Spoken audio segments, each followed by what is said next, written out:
The member for Rankin. Thanks very much, Speaker. My question to the Treasurer refers to his earlier answer.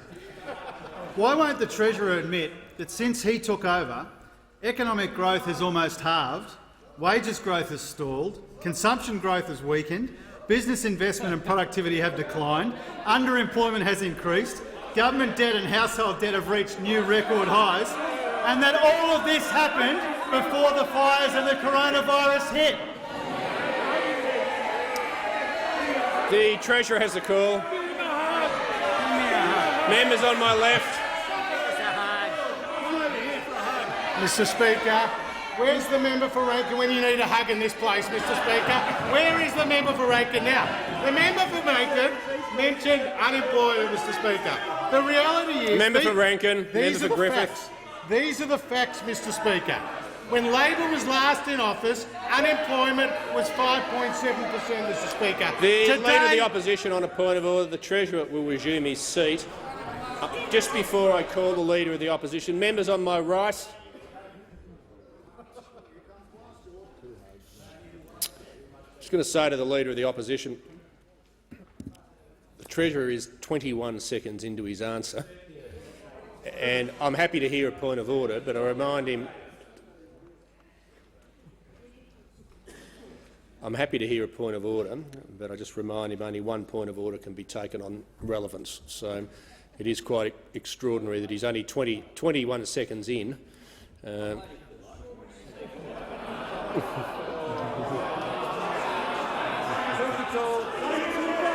Treasurer has the call. That's all right. You wrote the standing order. I thought you might have remembered it. Mr. My Speaker, fault. The Treasurer has the call. Mr. Speaker, if I was each way, I'd be watching my back right there, Mr. Speaker. I'd be watching my back because the member for Rankin, he's gathering the kitchen utensils, Mr. Speaker. Now, Mr. Speaker, the question referred to employment growth and unemployment, Mr. Speaker. Now, unemployment was 5.7% when Labor was in office. Today it is 5.3%, Mr. Speaker. When Labor was in office, employment growth was just 0.7%. Today it is 1.9%, Mr. Speaker. Investment was referred to by the member for Rankin.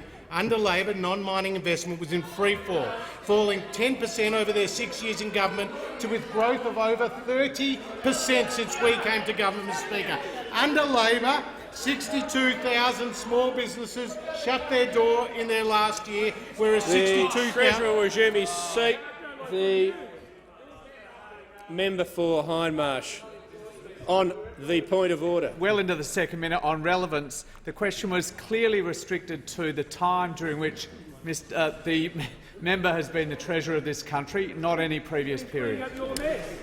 I just say to the Treasurer that is a reasonable point. He's entitled to compare and contrast, which he's done. But there was another problem with the question that I'm happy to point out now, which, when it begins with a "why won't you admit," it does kind of leave things wide open.